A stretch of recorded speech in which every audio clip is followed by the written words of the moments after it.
Good morning, guys. Hope you are having a cracker of a day. And we're in for the half cash cows video. So it's a very, very interesting position because usually somebody pops up there in this price every single year and makes really good cash. So most of the best sort of dollars is earned when this player comes in and plays in the halfback, the 7 role. It's usually quicker cash and better scores overall there.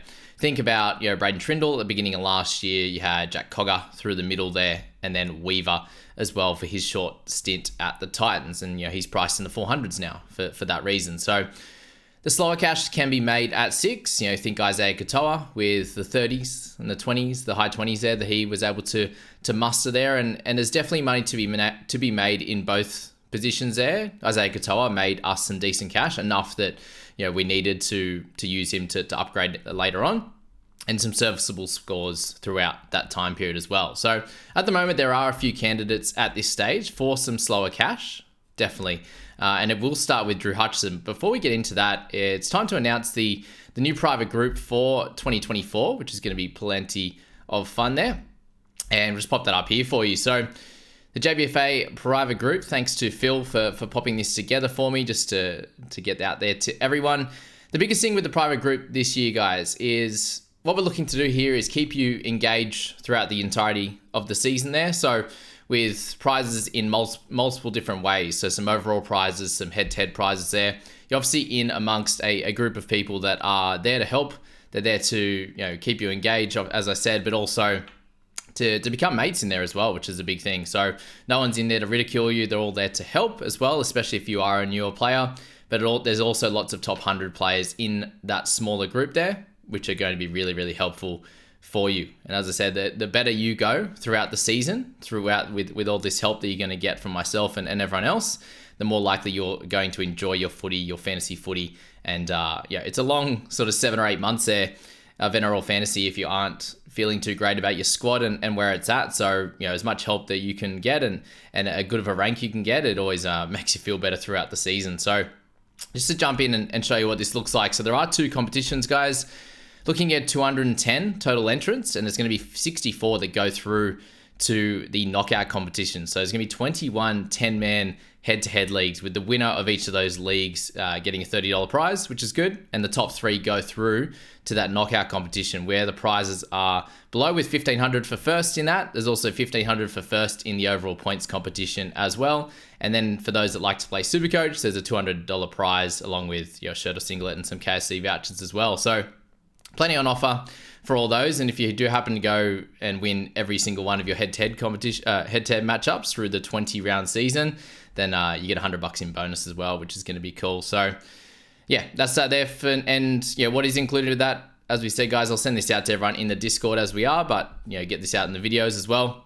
Direct access to myself there. I'm going to have a weekly private pre-lockout Q&A session. You're going to get access to all the subscriptions that I've got with NRL Physio and the like there. And all my preseason content, you'll get that as soon as you sign up if you want that as well, which is cool. You get to feature in any of the weekly analysis videos, the Q&As, your team analysis and all the like, and obviously that big prize pool as well. And be very, very helpful to support me as well. As a big thank you for appreciate you for watching all the videos that I pop out there, and this is sort of that more on that one-to-one side and an opportunity to sort of win prizes as well. If you want to, you can enter 2 teams in, so that would be 2 times the $49, which that is AUD, so Aussie dollars.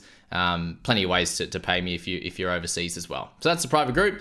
That's all I wanted to say on that. And if you have any questions, DM me on Discord or on Facebook there, and I'll get in touch with you, and we'll go from there. There's already 50 people in there that from last year's private group that are all loving it and excited to get into this season. So Drew Hudson, the average is 49 in the 20 games at 6, which is pretty cool. So he's coming in at a price of 29, priced out there at $400K.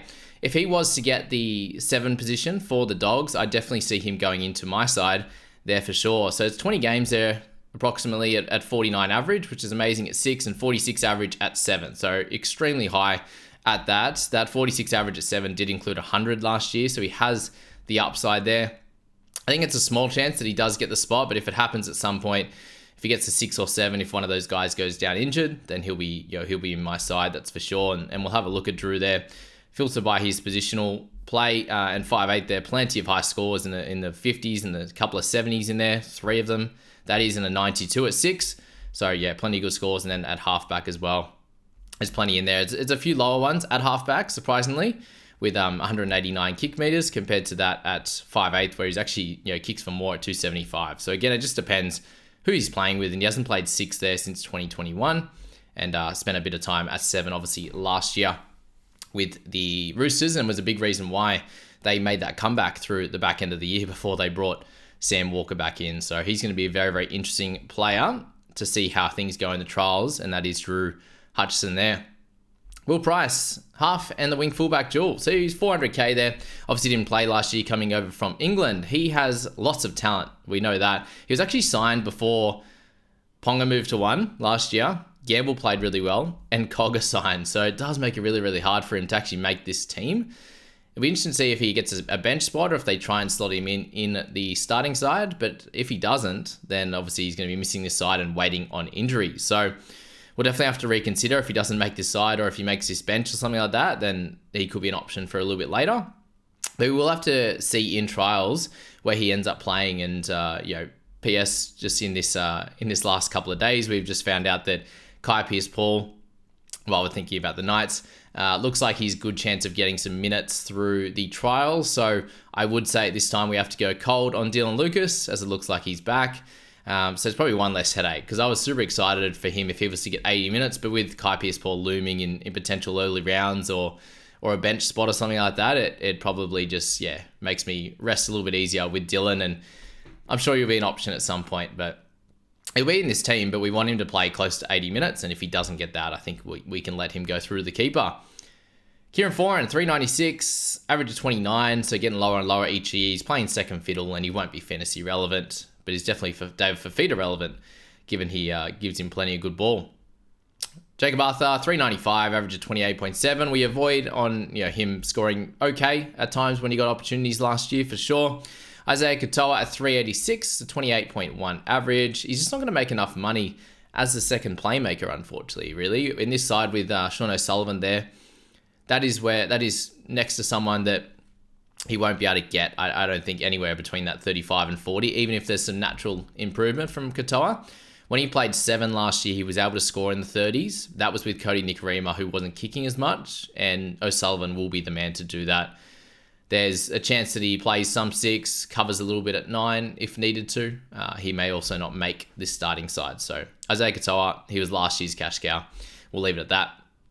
Tamati Martin at 378k, average of 27.5. So I feel for him, he's probably, even if he does get the start, he is likely to plod in the mid-20s again with sort of random 35s to 40 plus. He did have a 50 plus game I believe round 3 or 4, which will end up giving him about that 30 average. Likely, if he does start, he's going to be next to Roger Tuivasa-Sheck on that left-hand edge with Jackson Ford as well, which I think is going to be an improvement, obviously, on Adam Pompey, who's a very serviceable first grader.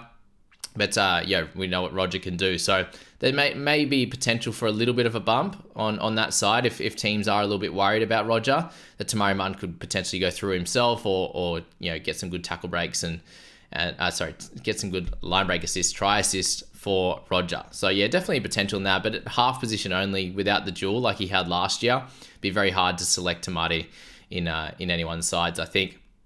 Sanders Smith at 360k, did a good job at points last year. Be a different story if he's at 7, but he's not going to be there. But definitely some good cover for them, given they don't have Drew Hutchison to play anymore. Harris Tavita for the Warriors, the 350k, didn't play last year. He's fighting for the 6 spot, where he does average 23, which is not too great, to be honest with you. He's definitely likely to go better in this better side, but still 30, max price at sort of 25.5. Even if he was to get 30 max, as we said there, priced at that 25.5, there's really not too much value. Carl Flanigan, someone we have a lot more interested in coming into this season at 349k, average of 25.4. Lots happened at the Dragons with Volkman not being there. They've got Connor coming over to could potentially be some hooker cover. So with the talk of Shane saying that Kyle should be running this team a little bit more, meaning that there could be a little bit more of a split in kick meters for sure. So you're looking at Flanigan there at the 25 average. 10 games at 6 he's had, averaging 37.7. That includes 1.29 goals. So if we take out those 3.8 points, it's obviously down. I got that wrong slightly. It's obviously down that little bit more at the 34.9, which is good enough for us. That's for sure. Very close to that 10 points of value, which would be nice there. Scratch that again. I got that wrong, didn't I? Yeah, 33.9. Scratch that. 150 kick meters is likely again for him, which is what he got in that time, and 53 meters run, which is pretty cool. He always had good tackle numbers, so 20 for 2 misses is basically where he's at across all positions, 6 and 7. He did average 32 and 33 at 7 for bad dogs teams in 2022, with an average of 90 kick meters, which is pretty low. So really a 33 to 35 projection seems pretty fair, with some scope for more kick meters or goal kicking if anything was to happen to Hunt or Lomax there. So Hunt would give him some more kick meters, and Lomax giving him the goal kicking, which, for Flanigan, he'd be second in charge on that, very, very clearly there. So Flanigan, if he is in that spot, we see him kicking a decent amount in trials, then I think Kyle Flanigan is going to make my side coming into round 1. 349 is very, very cheap for someone that we think, could be somewhere in the mid-30s and have the odd good game, but his defense and obviously his just base in general, with the kick meters, the running as well, gets him somewhere to that 30. I'd say high 20s, and then potential for some attack on that left-hand side, likely with guys like Moses Sully and the like, which would be cool. Anthony Milford, 323, average of 23.5. He's injured recently, not likely in line for that starting spot, I don't think. Paul Turner with the Dragons, so he's their half cover. I'd say he needs injuries, and even then, it's not really exciting. He might make close to 100k if he got to play 7, but yeah, not something we're super excited on. Beyond Diodo, he's an avoid at this point, unfortunately. Tyrant Wishart as well, a bit of an avoid. Dual position's cool, but yeah, there has to be 3 or 4 injuries, I think, for him to do well. Mapapalangi for the Knights, so plenty of talk about him. He's always touted to play every other position than what he's actually listed at in fantasy, which is funny. So he's listed at half. There's talk of him playing at the wing. I suppose they're just looking for any type of spot, given he has plenty of talent, but just another injury. He seems to have a bunch of them. Another injury is still setting him back here. So it does, for me, seem hard to see him beat out someone like Thomas Jenkins, who's a really, really highly touted Panthers winger coming over to the Knights here. Sasangi with the Raiders there. So he has the jaw, which is cool, but he definitely seems down the pecking order. Rivette from the Knights at 250k. He's probably an avoid as well. You've got Atkinson with the Sharks, the dual position, which is cool, but he's down the pecking order. Have heard good things, but yeah, not someone you want to have a look at this point. Docker Clay with the Roosters, he's an avoid. Puru with the Sharks, again, a little bit down the pecking order, is an avoid. J. Cole, what a great man. Panthers, 230k. Heard good things for him as well, but 2025, you want to look at him.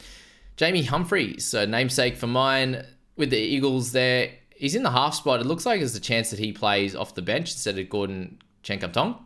There's some talk around it, but not sure if that's going to come to fruition at all, but there's definitely more talk for him. I just don't see him being super helpful as a fantasy asset, playing 15 to 20 minutes, like we've said in other videos. Latu Fainu with the Tigers. So 18-year-old, born in 2005. How does that sound for you Tigers fans, that he was born when you won your last premiership? What a year that was for my Cowboys until the end, sadly. But yeah, that's just wild. I found that he's born in 2005. I was in year 5 then. I don't even think I'm that old. So there you go. 33.5 New South Wales Cup average for him. Pretty solid there. And that covers most bases for him. He covers most bases as a running 6, with anywhere from 0 to 130 kick meters across all of his games. There's a bunch of them sort of in between that sort of 50 to 100, with two above the 100 kick meter mark. 2 assists, 3 tries in that time. So wasn't a tremendous amount of games there, but yeah, enough that they're fairly low numbers. So definitely some room for improvement on him for sure. So if there's any talk of him being there for round 2, I'm likely going to use him as a loop, considering I want one Tigers cheapie, I think. Unless everything kind of plays out, then my guys I want to loop don't go that well, then I don't have to bother too much with a looper. But if he's someone that I think is going to play at some point, then when's going to be the question that he'll play, but he's definitely someone to look at as a bench cheapie to loop with in round 1, that's for sure. So yeah, these highly touted guys, it might be a year too early given he's only 18, but we have seen other guys come in and do really well. Sam Walker's and the like. But this won't be his team per se. But if if Aiden Caesar was to go down, it could be Fainu and Sullivan, for example, there, then that could be him getting his hands on the ball a lot more. You got Galvin with the Tigers, Duffy with the Cowboys, and then Jai Gray with the Rabbitohs. So a few of those guys there I know personally, Duffy and Gray, definitely super talented, but both need a few injuries at minimum and likely to be more of an option in the next few years. So the cash cow watch list for the halves there, you've got Hutcho, I think, has the most upside in number 1, but unlikely to make the side. At least in they have so many dual kind of dual guys that can play in their side, and the utilities, I should say. Kyle Flanigan, definitely a solid moneymaker, position safety most likely. Fainu with the cheap, he's very cheap and talented, and then Will Price, he's awkwardly priced, and plenty of talent, good team, and he's dual. So plenty to think about with those guys. That's where we're at with the halves. As I said, guys, DM me if you're looking at the private group. I've got the Discord link in the description as well. So get around that, and I hope to see you guys very, very soon in our next video.